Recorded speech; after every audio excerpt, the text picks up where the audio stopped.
تو اگر منی بجٹ میں وہ اکثریت حکومت نے کھو دی تو پھر حکومت جو ہے وہ ڈیفینیٹلی لوز کر جائے گی، اور حکومت جو ہے وہ نمبر گیمز پورے نہ کرنے کے بعد جو ہے وہ اپنی اکثریت، واضح اکثریت تو نہیں آپ کہہ سکتے، اپنی اکثریت کھو دے گی. تو قومی اسمبلی میں ایک بوچھال آ جائے گا، کیونکہ اگر ان کے اپنے ارکان اسمبلی ووٹ نہیں دیں گے تو جو اتحادی جماعتیں ہیں، مسلم لیگ، کاف، گرینڈ ڈیموکریٹک الائنس، MQM، اگر ان میں سے بھی کچھ ارکان اسمبلی ووٹ نہیں دیتے تو پھر حکومت کو جو ہے وہ دن میں تارے نظر آئیں گے. تو یہ ساری جو مانیٹرنگ کرنے کی بات ہوئی ہے، یہ جی وفاقی کابینہ کے اجلاس میں وزیر اعظم صاحب نے وفاقی وزراء کو یہ تنبیہ کی ہے کہ وہ ارکان اسمبلی جن کے بارے میں انٹیلیجنس بیورو کی رپورٹ آئی ہے اس حوالے سے مکمل مانیٹرنگ کی جائے، اس حوالے سے مکمل تحقیقات کی جائیں. وہ ارکان اسمبلی جو پارلیمنٹ لاجز کے اندر رہتے ہیں، جو اس وقت باغی بننے کی کوشش میں مصروف ہیں، ان کے باقاعدہ طور پر جو ہے وہ ان کو ٹریس کیا جائے، ان کے کالز کو ریکارڈ کیا جائے، ان کی کالز کو ریکارڈ کیا جائے، ان کی آڈیو کو ریکارڈ کیا جائے. اور اس حوالے سے ان کو بھی جو ہے وہ اس بات کا شک ہوا ہے، حکومت کے اس اقدام سے ان کو اس بات کا شک ہوا ہے کہ حکومت ہم پر پریشر ڈال کر، ہمیں دباؤ میں لا کر ہم سے منی بجٹ پاس کروانا چاہتی ہے، کیونکہ گورنمنٹ کو پتہ ہے کہ اگر وہ تھوڑا سا بھی ہلے،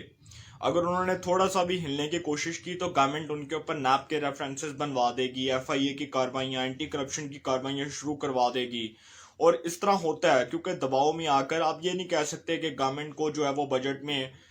وہ ووٹ نہیں ملے گا، اکثریت نہیں ملے گی، کیونکہ سم ٹائمز ارکان اسمبلی جو ہے وہ پریشرائزڈ ہو کر بھی گورنمنٹ کو ووٹ دیتے ہیں، مجبوری کے تحت بھی دیتے ہیں. تو اگر منی بجٹ پاس ہو جاتا ہے تو اس کا مطلب یہ نہیں کہ جی حکومت جو ہے وہ مشکلات سے نکل چکی ہے، کیونکہ مشکلات حکومت کے در پر آ چکی ہیں، حکومت کے دربار پر حاضری دے چکی ہیں. اور خیبر پختونخوا کے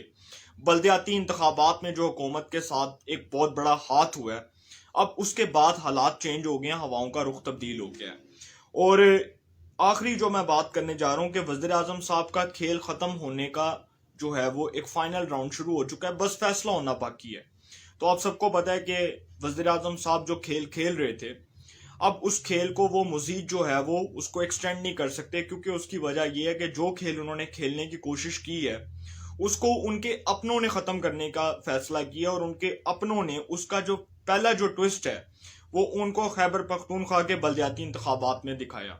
اس کے بعد پنجاب میں ہوں گے، پنجاب میں بھی وائٹ واش ہو جائے گا، اور at the end Imran Khan صاحب کو اس بات پر مجبور کر دیا جائے گا. عمران خان صاحب جو ہیں وہ مجبور ہو جائیں گے کہ اسمبلیوں کو چلانا ان کے بس کی بات نہیں ہے، اسمبلیوں کو ڈیزالو کرنا ہی بہتر ہے. اور اگر وہ اسمبلیوں کو ڈیزالو نہیں کریں گے تو آپ میرے سے لکھوا لیں کہ پنجاب کے بلدیاتی انتخابات جو ہونے جا رہے ہیں اس میں اس سے بھی برا حال ہونا ہے. جو خیبر پختونخوا کے اندر محمود خان صاحب کی پرفارمنس سے پاکستان تحریک انصاف کو دھچکا لگا ہے، پنجاب کے اندر بیڑا غرق اور سوا ستیہ ناس عثمان بزدار صاحب کی وجہ سے ہوگا. اور عثمان بزدار صاحب کی وجہ سے نہیں بلکہ پنجاب حکومت کی کارکردگی، ناقص کارکردگی اور بیڈ گورننس کی وجہ سے ہوگا. وہ چودھری سرور جو لنڈن کے اندر بڑی تقریریں کر رہے ہیں، بڑی تمہیدیں باندھ رہے ہیں، اس وقت ان کو نواز شریف صاحب بہت برے لگتے تھے، اب ان کو عمران خان صاحب بہت برے لگ رہے ہیں. وہ کہتے ہیں کہ جی میں گورنر ہوں، میرے پاس کوئی اختیار نہیں. اور اگر بھائی آپ گورنر ہیں تو آپ نے گورنری کا عہدہ کیوں لیا؟ آپ نے گورنرشپ کیوں لی؟ آپ اس سے ریزائن کرتے، آپ گورنر ہی تعینات نہ ہوتے. اب یہ بات کرنا کہ جی اب سب اسی طرح بولیں گے، کیونکہ سب کو پتا ہے کہ اب آگے حالات کیا آ رہے ہیں. اور آپ دیکھیں گے کہ عمران خان صاحب جو ہیں ان کی چھٹی ہونے والی ہے. اب سب کو میں یہ بات بڑے وثوق کے ساتھ کرنے جا رہا ہوں کہ عمران خان صاحب کی اگر چھٹی نہیں ہوگی تو چھٹی کروا دی جائے گی، اور وہ چھٹی 1 دن کی 2 دن کی نہیں ہوگی، وہ لمبی رخصتی ہوگی. اور عمران خان صاحب اس بارے میں سوچ بچار بھی کر رہے ہیں کہ میں نہ آگے کا ہوں نہ پیچھے کا ہوں، اسمبلیاں ڈیزالو کرتا ہوں تب پھنس جاؤں گا، نہیں کرتا تب پھنس جاؤں گا. تو اب اس بات کا جو فیصلہ ہے نا وہ ان کے اپنے پیاروں نے کرنا ہے، اور آپ سب کو پتہ ہے کہ وہ کون ہے.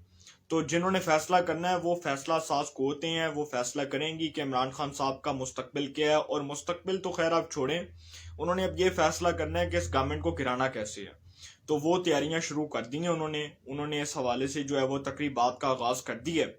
اور وہ جو تقریبات ہیں اس کا اب انجام عبرتناک ہوتا ہے یا اس کا جو ہے وہ انجام جو ہے وہ کوئی زوال ہوتا ہے، یہ تو آنے والے وقت میں پتہ چلے گا. لہٰذا اس حوالے سے جو بھی اپڈیٹس ہوں گی آپ کو انفارمیشن ملے گی، انشاءاللہ پھر ملاقات ہوگی. اپنا بہت خیال رکھیے گا، اللہ تعالیٰ سب کو خوش رکھے، ملک پاکستان پہ اپنا خاص کرم فرمائے.